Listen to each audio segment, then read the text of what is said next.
October 1347. The port of Messina, Sicily. 12 ships drift toward the harbor. No one is steering them. Dock workers wave, then fall silent. Something is wrong. As the vessels scrape against the pier, the smell hits first. Rot, sweetness, decay. When the crews finally board, they find corpses at the oars. The few sailors still breathing are covered in black, swollen lumps the size of eggs, oozing blood and pus. Their skin is mottled with dark blotches. They can barely speak. The people of Messina call these ships death ships. They order them back out to sea. It is too late. What crawls off those ships in the fall of 1347 will kill more people, in less time, than any event in recorded human history. Within 5 years, it will erase somewhere between a third and half of Europe's entire population. Villages will vanish. Fields will go unharvested because there is no one left to harvest them. Priests will run out of prayers. Some will conclude that God has abandoned the earth. This is the story of the Black Death, not as a statistic, but as it was lived, hour by hour, by the people who had no idea what was killing them. To understand how it got to Messina, go back 1 year to a walled trading outpost on the coast of Crimea called Kaffa. Kaffa was a Genoese colony, a jewel of Italian trade on the Black Sea, and in 1346 it came under siege by the Mongol army of Jani Beg, Khan of the Golden Horde. For months, the Mongols battered the walls. Then, mysteriously, the attackers began dying, not from wounds, but from a disease that turned their bodies into ruins within days.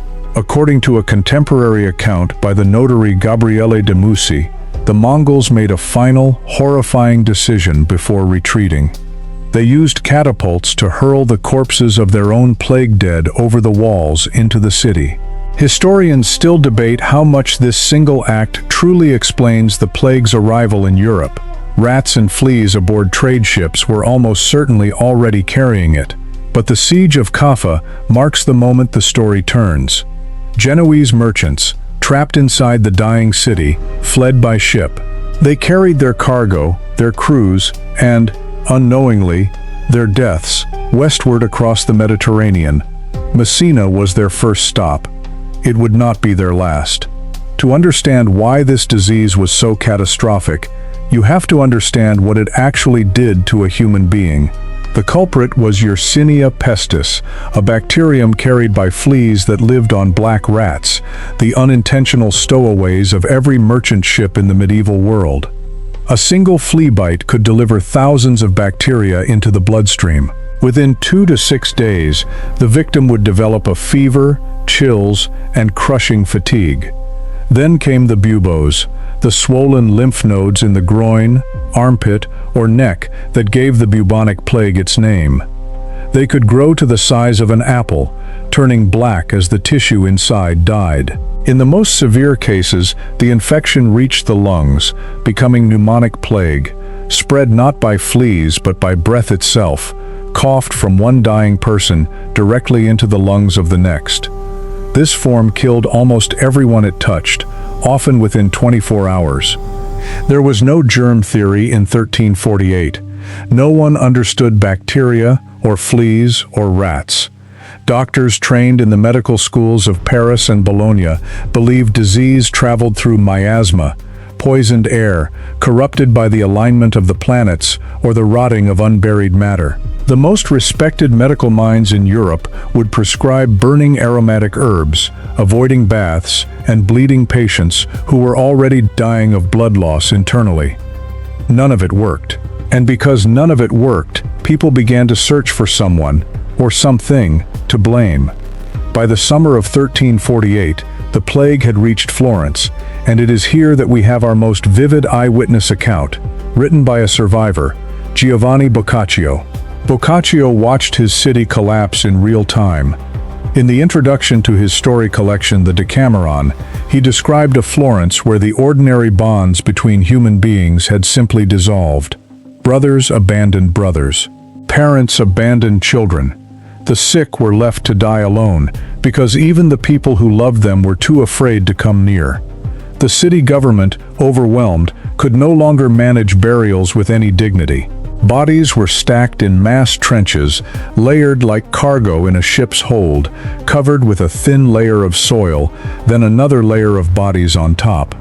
Boccaccio wrote that Florence lost perhaps 3 out of every 5 residents in a matter of months. Some people responded to the horror with paralyzing fear, locking themselves indoors and refusing all contact with the outside world. Others did the opposite, reasoning that since death was coming for everyone regardless, they might as well spend their final days in wine, feasting, and physical pleasure. Boccaccio's 10 storytellers, the frame device for the entire Decameron, are young Florentines who flee the dying city for a country villa, telling stories to hold on to their sanity while the world ends behind them. This wasn't isolated to Florence. The same scenes repeated in Siena, in Venice, in Paris, in London, cities built on density and trade. The very things that had made them wealthy now became death traps. As the death toll climbed past comprehension, people needed an explanation their world could hold. 2 responses emerged across Europe, and both were devastating in their own way. The first was the flagellant movement. Groups of penitents, sometimes numbering in the hundreds, marched from town to town, stripped to the waist, whipping themselves and each other with knotted leather straps studded with metal spikes until they bled. They believed the plague was God's punishment for humanity's sins, and that public, ritualized suffering might convince God to relent. In town after town, these processions drew massive crowds, weeping and confessing sins in the streets. Pope Clement VI eventually condemned the movement in 1349, partly because the flagellants had begun challenging the authority of the Church itself, and partly because their traveling groups were almost certainly helping spread the very disease they were trying to atone for. The second response was darker still. Across German-speaking Europe and beyond, rumors spread that Jewish communities had caused the plague by poisoning wells. There was no truth to this. Jewish communities died from the plague at similar rates to their Christian neighbors. But fear does not require truth, and in city after city, Strasbourg, Basel, Mainz, Cologne, Jewish residents were rounded up and murdered, sometimes burned alive in their own quarters, in massacres that some historians estimate killed tens of thousands of people before the plague had even finished its first pass through the region. Pope Clement VI issued formal statements in 1348 declaring that Jews were not responsible and should not be harmed, noting that the plague was killing Jews and Christians alike, in places where no Jewish communities even existed. The declarations did almost nothing to stop the violence. Entire communities that had existed for centuries were wiped out or driven permanently from their homes. By late 1348, the plague crossed the English Channel. It reached London by autumn, and what followed was a case study in how quickly organized society can buckle. Church courts and civil records from the period show a staggering surge in wills being drafted, ordinary people, sensing death was near, rushing to put their affairs in order in the weeks before symptoms even appeared, simply because their neighbors were dying and they assumed they were next. Priests, whose duty required them to sit at the bedsides of the dying to hear final confessions, died at exceptionally high rates because their profession put them in direct contact with the infected at the moment of maximum contagion. In many parishes there were, for a time, no clergy left alive to perform last rites at all. Grave space became so scarce that London's authorities opened new burial grounds outside the city walls purely to handle the volume of dead. Mass graves later rediscovered by archaeologists centuries later, containing bodies stacked in careful, exhausted rows, evidence that even amid chaos, some effort at order and dignity persisted until the very end. Estimates vary, but historians generally agree England lost somewhere between a third and half of its entire population within about 18 months. Here is the part almost no one expects. For the people who survived, the world after the plague was, in some very specific ways, better than the world before it. Before 1347, Europe had been dangerously overpopulated relative to its farmland and its economic structures. Peasants were bound to land they didn't own, working for lords who had all the leverage, because there were always more desperate laborers than available work. The plague inverted that equation overnight. With a third to half of the workforce dead, the survivors who remained, the peasants, the laborers, the tenant farmers, suddenly held immense bargaining power for the first time in centuries. Landlords, desperate for anyone to work their fields, were forced to offer higher wages and better terms. In England, this shift was dramatic enough that the ruling class panicked. Parliament passed the Statute of Labourers in 1351, an attempt to freeze wages at pre-plague levels by law. It largely failed. Laborers now had options, and they knew it. That economic shockwave is one of the threads historians trace directly into the Peasants' Revolt of 1381, a mass uprising in England against feudal restrictions and taxation that would have been unthinkable in the labor market of 1345. The old feudal order, already strained, never fully recovered its grip. The plague also permanently changed how Europeans thought about death, the church, and their own mortality.